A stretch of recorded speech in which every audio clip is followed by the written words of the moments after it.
Assalamualaikum warahmatullahi wabarakatuh. Saya Wildatun Hasanah dari kelas 5 BSAA. Pada video kali ini saya akan membahas tentang implikator. Tujuan saya membuat video ini yaitu untuk memenuhi tugas UAS pragmatik dengan dosen pengampu Ibu Dr. Anda Hetiwaluati Triana MPD PhD dan Ibu Auliarhami MHum. Nah, sebelumnya pasti teman-teman sudah pernah mendengar tentang implikator kan? Dalam video kali ini saya akan menjelaskan ulang apa itu implikator dan jenis-jenisnya. Implikator merupakan salah satu kajian pragmatik.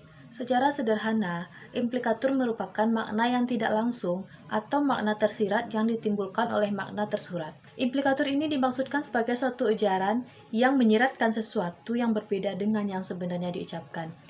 Menggunakan implikator dalam percakapan berarti menyatakan sesuatu secara tidak langsung. Ada 3 hal yang harus diperhatikan berkaitan dengan implikator. Yang pertama yaitu implikator bukan merupakan bagian dari tuturan. Yang kedua, implikator bukan akibat logis tuturan. Yang ketiga, sebuah tuturan memungkinkan memiliki lebih dari satu implikator dan itu tergantung pada konteksnya. Selanjutnya yaitu jenis-jenis implikator. Implikator terbagi ke dalam 2 jenis. Yang pertama implikator konvensional dan yang kedua implikator percakapan. Yang pertama yaitu implikator konvensional. Implikator konvensional merupakan implikasi atau pengertian yang bersifat umum dan konvensional. Implikator konvensional bersifat non-temporer, artinya makna itu lebih tahan lama. Suatu leksem tertentu yang terdapat dalam bentuk suatu ujaran, implikasinya dapat diketahui karena maknanya yang lebih lama dan orang sudah mengetahuinya secara umum. Berikut contoh tentang implikator konvensional. Yayu Basuki berhasil menggondol kejuaraan di Prancis terbuka. Implikasi yang diperhatikan pada contoh tersebut yaitu menggondol dan kejuaraan. Leksem-leksem itu bermakna meraih, bukan menggondol yang sebagaimana dilakukan oleh binatang dan kejuaraan olahraga tenis. Arti dan informasi tersebut dapat dikatakan dengan tepat dan benar, karena secara umum orang sudah mengetahui bahwa Yayu Basuki merupakan seorang atlet olahraga tenis. Jadi, leksem kejuaraan tidak tepat apabila implikator konvensionalnya dipahami selain itu. Yang kedua yaitu implikator percakapan. Implikator percakapan muncul dalam suatu tindak percakapan. Sifat implikator percakapan yaitu temporer, yaitu terjadi saat berlangsungnya tindak percakapan. Dan non-konvensional, yaitu sesuatu yang diimplikasikan tidak mempunyai relasi langsung dengan tuturan yang diucapkan. Berikut contoh dari implikator percakapan. Yang pertama, si A, saya mau ke belakang, ada kamar kecil di sini.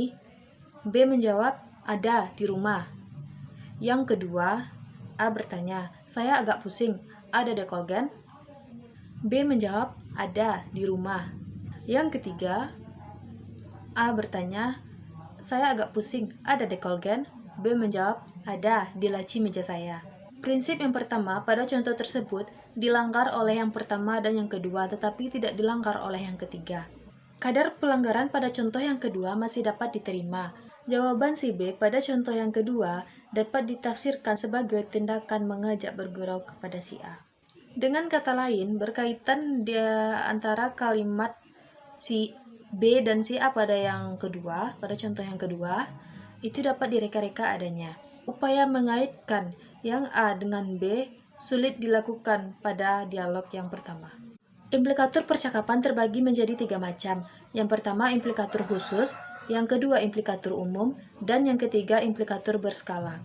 Implikator percakapan khusus merupakan implikator yang pemaknaannya sangat tergantung pada fitur-fitur dari konteks. Contohnya yaitu, si A bertanya, apakah Adi kuliah hari ini? B menjawab, motor Adi katanya mogok, Pak. Jawaban si B merupakan implikator umum, karena sebenarnya proposisi motor Adi mogok secara umum tidak menyampaikan informasi yang berkaitan dengan pertanyaan.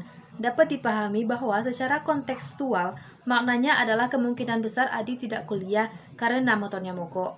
Yang kedua yaitu implikator percakapan umum atau implikator yang bukan bergantung dari konteks, melainkan pada proposisi yang dituturkan. Contohnya yaitu, C. Saya pikir Adi tidak akan kuliah nanti sore. C. Tidak mengetahui pasti apakah Adi tidak akan kuliah nanti sore. Yang ketiga yaitu implikator berskala, yaitu informasi selalu disampaikan dengan memilih sebuah kata menyatakan sesuatu nilai dari suatu skala. Secara khusus, ini tampak jelas dalam istilah-istilah untuk mengungkapkan kuantitas, seperti istilah semua, sebagian besar, banyak, berapa, sedikit, selalu, sering, dan kadang-kadang. Ketika sedang bertutur, penutur memilih kata dari skala yang paling informatif dan benar. Contoh, si A berkata, "Saya sedang belajar ilmu bahasa, dan saya telah melengkapi beberapa mata pelajaran yang dipersyaratkan." Dengan memilih kata beberapa pada contoh di atas, penutur menciptakan suatu implikatur tidak semua. Inilah yang disebut sebagai implikatur berskala.